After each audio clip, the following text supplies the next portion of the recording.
औरंगाबाद में आयोजित प्रेस वार्ता में पूर्व सांसद ने चुनावी दस्तावेजों और प्रक्रियाओं पर जानकारी दी। उन्होंने बताया कि अब पहचान के लिए 11 दस्तावेज मान्य होंगे और मतदाता सूची से फर्जी या दोहराए गए नाम हटाए जाएंगे।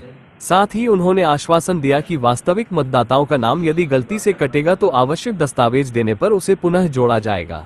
सबसे पहले तो मैं ये कहना चाहूँगा कि इंडिया अलायंस के लोगों के द्वारा देश की जनता के बीच बहुत ही गलत बात को रखते हुए एक भ्रम फैलाने का प्रयास किया जा रहा है। वो ये है कि ये जो SIR है, special intensive revision of voter ID, voter list, इसका विरोध इंडिया अलायंस के लोग कर रहे हैं। ये लोग इस बात को लेकर माननीय सर्वोच्च न्यायालय तक गए। माननीय सर्वोच्च न्यायालय ने काफ़ी गहन सुनवाई करते हुए इन लोगों को आईना भी दिखाया, इन लोगों को नसीहत भी दी। स्पष्ट तौर पर कहा कि पहले तो 7 ही डॉक्यूमेंट अलाउड थे, मांगे जाते थे वोटर के रिवीजन के लिए या नए वोटर बनने के लिए। इस बार तो इलेक्शन कमीशन ने 11 डॉक्यूमेंट अलाउ किया है। और इन लोगों से ही पूछा, इनके वकीलों से ही पूछा कि फिर इसमें गलत क्या है। बहुत स्पष्ट तौर पर इस रिवीजन का मतलब ये है कि जिन मतदाताओं की मृत्यु हो गई है या जो स्थायी रूप से अब वहाँ नहीं रहते जहाँ वो पहले रहते थे, जहाँ से वो मतदाता थे, या वो स्वयं अपना नाम यहाँ से कटवाना चाहते हैं और दूसरी जगह अपना नाम जुड़वाना चाहते हैं, तो यहाँ उन लोगों ने सरेंडर किया। तो इसी तरह से 3-4 मुख्य ऐसे कारण हैं जिससे किसी का नाम हट सकता है या हटा है। अगर गलत से किसी का ऐसा नाम हट गया जो यहाँ रहते हैं और यहाँ के मतदाता को बनना चाहते हैं, उनको होना भी चाहिए, तो वैसे लोगों को उस गलती के विरुद्ध आपत्ति देने का पूरा अधिकार है और इसके लिए समय अभी भी बच रहा है। सबसे बड़ी बात यह है कि हो हल्ला बहुत मचाया जा रहा है इंडिया अलायंस के लोगों के द्वारा, लेकिन आपत्ति देने का जो सही तरीका है वो फॉलो नहीं किया जा रहा। अभी तक बिहार में किसी पॉलिटिकल पार्टी ने मतदाता पुनरीक्षण के संबंध में कोई आपत्ति नहीं दी। जो भी आपत्ति आया है चुनाव आयोग के सामने, वो मतदाताओं की तरफ से आया है, न कि पॉलिटिकल पार्टी की तरफ से।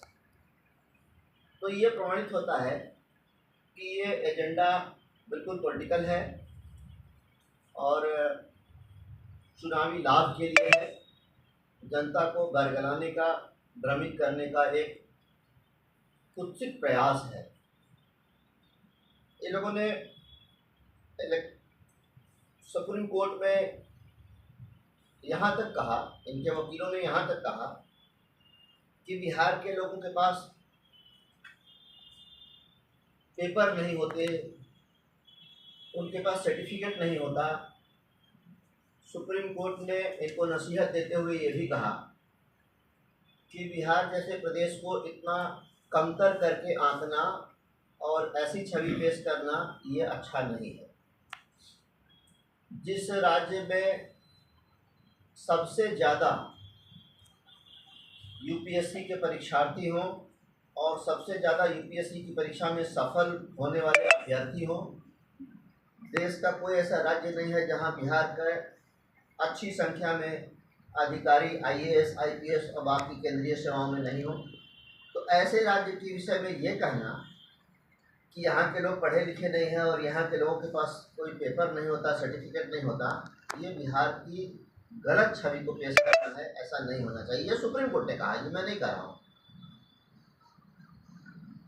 और बहुत सारी बातों को कहा है सुप्रीम कोर्ट ने, जिससे इनको शर्म आना चाहिए और इनको अपना पिटीशन विड्रॉ कर लेना चाहिए लेकिन ये तुष्टीकरण की नीति पर चल रहे हैं, जनता को ये भ्रमित करना चाहते हैं, इसलिए इन लोगों ने ऐसा नहीं। अब मैं आता हूँ इसी बात को लेकर जो यात्रा चल रही है इसके संबंध में। कल औरंगाबाद में भी यात्रा आई थी जिसमें इंडियन अलायंस के सारे बड़े बड़े नेता थे, विशेषकर कांग्रेस और आरजेडी के तो सुप्रीमो ही थे। मुझे ये जानकर बड़ा आश्चर्य हुआ कि जब राहुल गांधी आ रहे हैं, कांग्रेस पार्टी के सबसे बड़े नेता आ रहे हैं, खड़गे जी भले अध्यक्ष हों, लेकिन सबको पता है कि कांग्रेस का कंट्रोल कहाँ से है, जिसके पास कांग्रेस पार्टी का रिमोट होता है। आम सभा होनी हो और वो सभा औरंगाबाद शहर के रमेश चौक पर हुई, जहाँ या तो पुतला दहन होता है, इसलिए कि वहाँ जगह ही नहीं है, बहुत छोटी जगह है, वहाँ आम सभा नहीं हो सकता, वहाँ नुक्कड़ सभा होता। कभी कभार नुक्कड़ सभा होती है और नहीं तो पुतला दहन होता।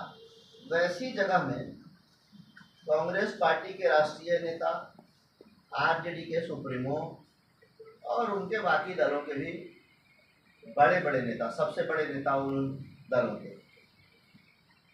अब इसी से आप समझ जाइए कि उनको अपने जन समर्थन पर कितना भरोसा है, क्योंकि रमेश चौक पर तो वैसे ही दिन भर हजारों लोग रहते,